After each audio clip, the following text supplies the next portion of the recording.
pouvez nous présenter en quelques phrases le projet Mission Carb Zéro? L'urgence climatique est aujourd'hui au cœur de l'agenda politique international. Le secteur industriel est un enjeu fort de l'économie européenne et pourtant il est l'un des principaux émetteurs de gaz à effet de serre en Europe. Les grands pays, la plupart des États ont lancé des vastes programmes de décarbonation qui sont principalement à destination des grands groupes.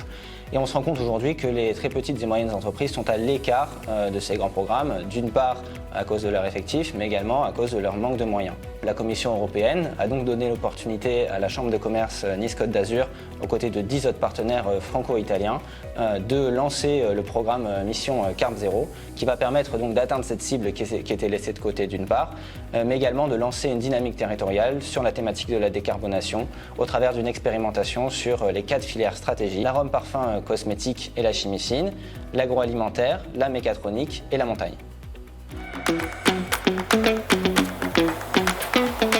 On va concevoir une méthodologie commune qui va nous permettre de proposer aux entreprises un diagnostic carbone simplifié. Au démarrage du projet MC0, nous avons fait le constat qu'il existait beaucoup d'outils d'évaluation d'impact carbone, mais qu'ils étaient très souvent difficiles, chers, qui prenaient du temps pour les entreprises et du coup qui n'étaient pas à la portée de ces entreprises. Et nous avons voulu développer un outil qui sera simple, ergonomique, pratique et gratuit pour rendre l'évaluation de l'impact carbone accessible à toutes les entreprises, toutes les petites et moyennes entreprises de nos territoires. Donc le diagnostic permet de savoir par quoi commencer et comment lancer une démarche de décarbonation de manière efficace, parce qu'on va savoir sur quel axe en fait apporter des améliorations.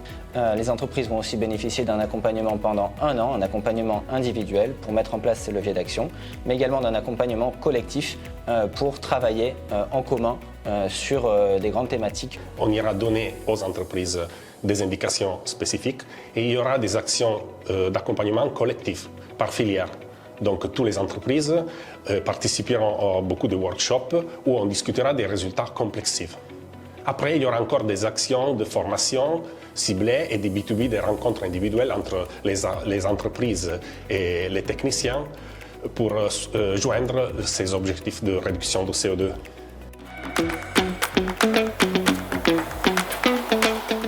Le projet va également permettre de mettre en place une base de connaissances transfrontalière qui va permettre de faciliter l'essaimage au sein des territoires.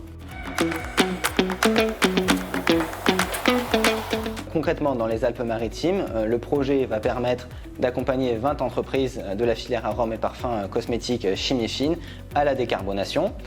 Une filière qui est extrêmement carbonée de par ses activités. Celles-ci utilisent des matières premières qui viennent de loin. Leur processus industriel utilise énormément de chaleur, de froid, de vapeur et est donc très consommatrice en énergie. Les 20 entreprises vont pouvoir bénéficier d'un diagnostic carbone simplifié qui va permettre de mettre en évidence les principaux leviers de décarbonation de leur entreprise. Un accompagnement individuel pendant 1 an pour mettre en place les principales actions, mais également d'un accompagnement collectif qui pourra prendre la forme soit de formations spécifiques, soit d'études structurantes sur des thématiques bien particulières que sont la mutualisation de réseaux d'utilities ou de logistique. Quelles sont les différentes étapes du programme? Donc le projet vient d'être lancé ici le 23 et 24 novembre à la Chambre de commerce Nice-Côte d'Azur. Pendant la première année du projet, nous allons concevoir la méthodologie commune à l'ensemble du partenariat. Et nous allons publier sur les réseaux sociaux et dans nos différents réseaux un appel à manifestation d'intérêt à destination des entreprises pour bénéficier de l'accompagnement du programme. La deuxième année sera consacrée principalement à l'accompagnement des entreprises et la troisième année nous permettra de concevoir la base de connaissances transfrontalière pour travailler sur la durabilité du projet.